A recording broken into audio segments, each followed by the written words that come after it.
तपाईहरुको यो भव्य उपस्थिति राप्रपा नेपालको इतिहासमा मात्र होइन, नेपालको राष्ट्रिय राजनीतिमा, नेपालको भविष्य निर्माणमा र देशले अहिले भोग्नु परेको संकटबाट मुक्तिको निमित्त तपाईहरुको यो उपस्थिति र वीरगञ्जमा हुन लागिरहेको यो पार्टीको विस्तारित केन्द्रीय बैठक ऐतिहासिक र महत्त्वपूर्ण हुनेछ भन्ने मैले आशा र विश्वास लिएको छु। म सर्वप्रथम त पार्टीको केन्द्रीय कार्यालय भवन निर्माणको निमित्त आफ्नो जीवन संगिनी स्वर्गीय शशिकला राज भण्डारीको पुण्य स्मृतिमा 2 करोड 50 लाख भन्दा बढी मूल्य पर्ने जग्गा प्रदान गर्नु भएकोमा आदरणीय दिल विकास राज भण्डारीज्यूमा पार्टीको तर्फबाट र मेचीदेखि महाकालीसम्मका राष्ट्रवादी साथीहरूको तर्फबाट धन्यवाद दिन चाहन्छु। आदरणीय दाजुभाइ तथा दिदीबहिनीहरू, तपाईहरुको यो भव्य उपस्थितिले नेपालको राष्ट्रिय राजनीतिलाई एउटा नयाँ मोड दिन सक्षम हुनेछ भन्ने मैले आशा र विश्वास लिएको छु। तपाईहरुको यहाँको यो भव्य र ऐतिहासिक उपस्थिति केवल रहरले, शोकले वा केवल भाषण सुन्नका निमित्त भएको होइन। तपाईहरुको यहाँको यो उपस्थितिले तपाईहरुमा रहेको पार्टी र पार्टीले उठाएको एजेन्डा प्रति को आस्था र विश्वासको अभिव्यक्ति हो भन्ने मैले ठानेको छु। तपाईहरुको यो उपस्थिति नेपाललाई सनातन हिन्दू राष्ट्रको रूपमा कायम राख्नुपर्छ भन्ने पक्षमा देखा परेको जनअभिव्यक्ति हो। तपाईहरुको यहाँको यो उपस्थिति नेपालमा फेरि संवैधानिक राज संस्थालाई पुनर्स्थापित गर्नुपर्छ भन्ने आवाजको अभिव्यक्ति हो। तपाईहरुको यो उपस्थिति नेपालको राष्ट्रिय अखण्डतालाई अक्षुण्ण राख्नुपर्छ भन्ने पक्षमा देखा परेको जनमतको अभिव्यक्ति हो र यो ऐतिहासिक उदाइराखेको छ भन्ने कुरालाई पनि स्पष्ट रूपमा प्रतिबिम्बित गरेको छ। राप्रपा नेपाल देशको एउटा उदाउँदो तारा हो, एउटा उदाउँदो शक्ति हो भन्ने कुरालाई आजको तपाईहरुको यो भव्य उपस्थितिले प्रमाणित गरेको छ। आदरणीय दाजुभाइ तथा दिदीबहिनीहरू, मलाई यो भन्दाखेरि गौरवको अनुभव हुन्छ। गत जेठ 27 गते काठमाडौँमा खुला मञ्चमा हामीले विशाल शक्ति प्रदर्शन गरेका अहिले यहाँ आज वीरगञ्जमा हामीले फेरि अर्को शक्तिको प्रदर्शन गरेका छौं। आजको वीरगञ्जको यो शक्ति प्रदर्शनले पहाडमा मात्र होइन, काठमाडौँमा मात्र होइन, मधेसमा पनि हिन्दू राष्ट्र, संवैधानिक राज संस्था र संघीयताको पक्षमा बहुमत छ भन्ने कुरालाई प्रश्न पारेको। राप्रपा नेपाल काठमाडौँमा मात्र होइन, मधेसमा पनि बलियो छ भन्ने कुरालाई आजको यो शक्ति प्रदर्शनले प्रश्न पारेको छ। र यो शक्ति प्रदर्शनलाई नोटिसमा लिनका निमित्त, यो शक्ति प्रदर्शनलाई ठीक ढंगबाट बुझ्नका निमित्त म सम्पूर्ण राष्ट्रिय अन्तर्राष्ट्रिय क्षेत्रलाई आग्रह गर्न चाहन्छु।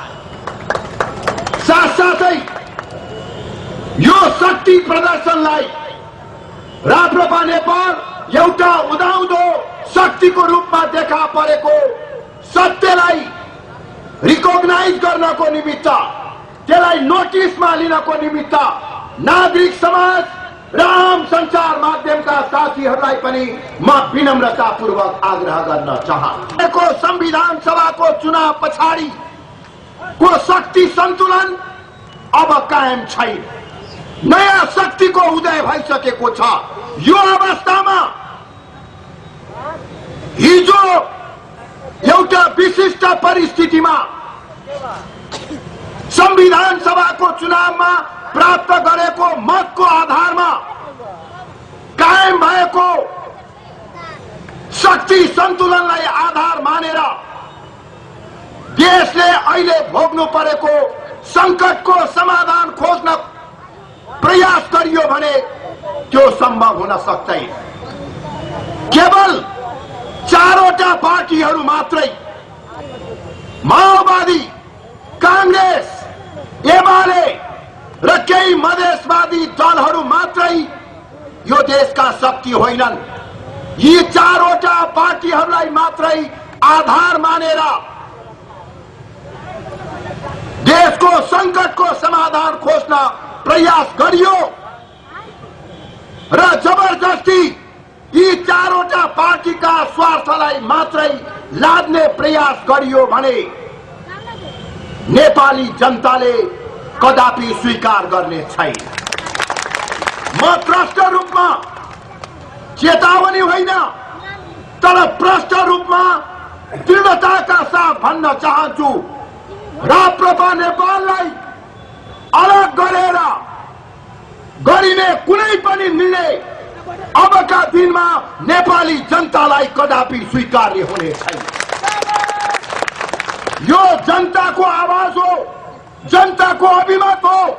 यो जनताको आवाज र अब अभिमतलाई कसैले कुल्चने प्रयास गर्यो भने, कसैले उपेक्षा गर्ने प्रयास गर्यो भने त्यो आफै समाप्त हुनेछ, मेटिया मेट हुनेछ भन्ने कुराको म यहाँ जानकारी गराउन चाहन्छु। आदरणीय हाम्रो पार्टीको पहिलो केन्द्रीय विस्तारित बैठक यहाँ वीरगंजमा बस्दैछ। हामी यहाँ वीरगंजमा भेला भएर एउटा नयाँ उद्घोष, नयाँ संकल्पको तयारी गरिराखेका छौं। वीरगंजबाट हामी एउटा नयाँ उद्घोष र नयाँ संकल्पको तयारी गर्न लागिराखेका छौं। त्यो उद्घोष र त्यो संकल्प हो आगामी चैत वैशाख भित्रमा नयाँ चुनाव हुनु पर्दछ। यदि चैत वैशाख भित्रमा नयाँ चुनाव गरिएन भने सडकबाटै हामी आफ्नो एजेन्डालाई स्थापित गर्नको निमित्त जनसंघर्षको थालनी गर्ने। चुनाव भयो भने चुनावबाट हामी केही समय पर्खन्छौं, तर चैत वैशाख भित्रमा पनि चुनाव हुने छाँटकाँट देखिएन भने त्यसपछि पनि अस्थिरता र अराजकतालाई निरन्तरता दिने प्रयास भयो भने चारवटा दलहरू मिलेर मुलुकमा राजनैतिक सिन्डिकेट खडा गरेर ब्रह्मलुट गर्ने प्रयास गरियो भने म राप्रपा नेपालको तर्फबाट स्पष्ट रूपमा उद्घोष गर्न चाहन्छु कि हामी त्यो अवस्थामा जनताको अधिकारलाई स्थापित गर्नको निमित्त, राष्ट्रियताको संरक्षणका निमित्त, प्रजातन्त्रलाई बलियो बनाउनको निमित्त हामी जनसंघर्षको माध्यमबाट, जनआन्दोलनको माध्यमबाट हिन्दू राष्ट्र, संवैधानिक राष्ट्र संस्था र राष्ट्रिय अखण्डतालाई पुनर्स्थापित गराएरै छाड्छौं भन्ने कुरा म यहाँ निवेदन गर्न चाहन्छु। आदरणीय दाजुभाइ तथा दिदीबहिनीहरू, हामीले यो उद्घोष, यो संकल्प भावावेशमा आएर गरेको होइन। यो उद्घोष र यो संकल्प रहर वा सोखले गर्न खोजेको होइन। हामीले एडभेन्चर गर्न खोजेको पनि होइन। वास्तवमा देशलाई जोगाउनका निमित्त अब यो बाहेक अर्को कुनै विकल्प रहेन। 62-63 सालमा नेपालमा ठूलो जनआन्दोलन भयो। त्यस पछाडि मधेस आन्दोलन भयो। जनआन्दोलन र मधेस आन्दोलन पछाडि देश नयाँ युगमा प्रवेश गर्नेछ भन्ने जनताले आशा र विश्वास लिएका।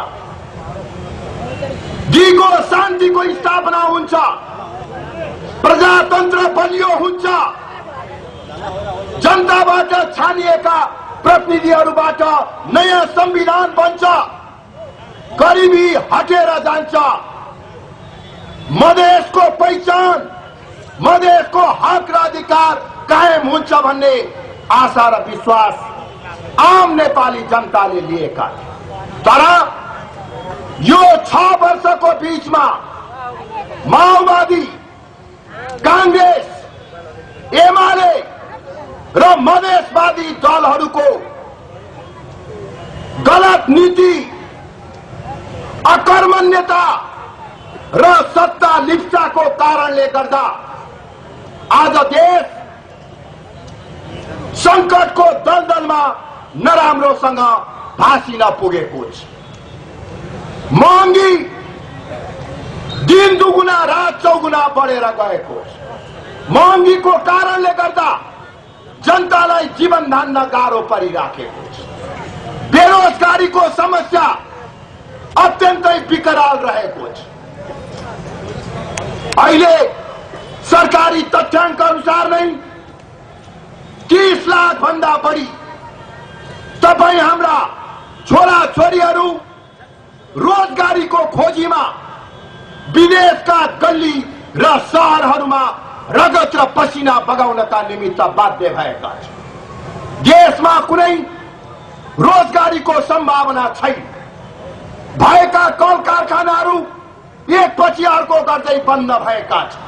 तपाईहरुकै यही पर्सा जिल्लामा रहेको चिनी मिल केही समयदेखि बन्द भएको छ, जसको कारणले गर्दा 12 पर्साका हजारौं किसान र मजदुरहरू बेरोजगार हुन पुगेका छन्।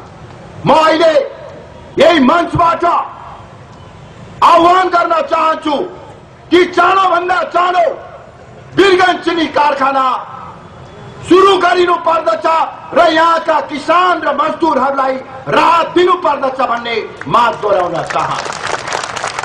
आदरणीय दाजुभाइ तथा दिदीबहिनीहरू, बेरोजगारीको समस्याले गर्दा प्रत्येक दिन 1500 देखि 2000 नेपाली युवाहरू विदेश पलायन भइराखेका छन्।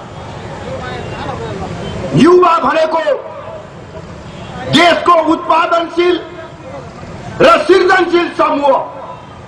त्यो उत्पादनशील र सृजनशील समूह अहिले देशमा छैन, विदेशमा रोजगारीको निमित्त जान बाध्य भइराखेको छ।